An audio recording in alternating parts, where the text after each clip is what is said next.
আপনারা যারা ধানমন্ডি ৩২ বা ১২-র কাছাকাছি থাকেন তারা অবশ্যই এই রেস্টুরেন্টটি চেনেন বা একবার হলেও নিশ্চয়ই এখানে খেতে গিয়েছেন।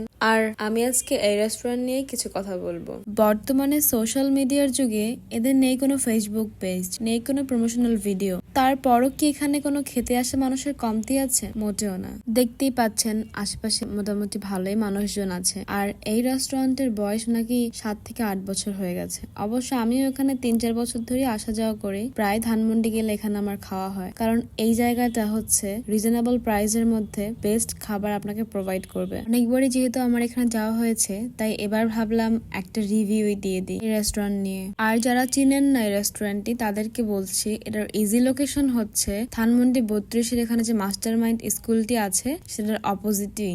এই রেস্টুরেন্টে ইনডোর এবং আউটডোর দুইভাবেই বসার ব্যবস্থা করা আছে। আর রিজনেবল প্রাইস কেন বললাম, কারণ ধানমন্ডির অন্য সব রেস্টুরেন্টের প্রাইসের তুলনায় এখানে কিন্তু খাবার অনেক বেশি রিজনেবল প্রাইসে পাওয়া যায়, আর সে তুলনায় খাবারের মানও অনেক অনেক অনেক ভালো। আমি কিন্তু এখানে যে কোনো একটা খাবার ট্রাই করে কথা বলছি না, আমি এখানে প্রায় অনেক খাবারে ট্রাই করেছি। আর আজ পর্যন্ত যত খাবারই ট্রাই করেছি না কেন, আমার কাছে একটা খাবারের কোয়ালিটিও খারাপ লাগেনি। প্রতিটা খাবারই বেস্ট ছিল। আর আমি কিন্তু বিন্দু পরিমাণ মিথ্যে কথা বলছি না। আর যেহেতু আমি আমার আগের ভিডিওতে বলেছিলাম এখন থেকে যেসব জায়গাগুলো আমার কাছে অনেক ভালো লাগবে আমি অবশ্যই আপনাদেরকেও সেসব জায়গা সাজেস্ট করব, তাই আজকে রেস্টুরেন্ট নিয়ে রিভিউ দিলাম। আর আমি সেদিন অর্ডার দিয়েছিলাম একটা চিকেন স্টেক, সাথে ছিল ম্যাশ পটেটো আমার সব থেকে পছন্দের, আর একটা কোল্ড কফি ল্যাটে। আর যেহেতু আমি এটা দুইটা অর্ডার করেছিলাম তাই প্রাইস এসেছিল 2058 টাকা। সো আমার ভিডিওটি কেমন লেগেছে অবশ্যই আপনারা জানাবেন। আর আপনারা যদি এখানে খাবার খেয়ে থাকেন আপনাদের কাছে এক্সপিরিয়েন্স কেমন ছিল সেটাও জানাবেন।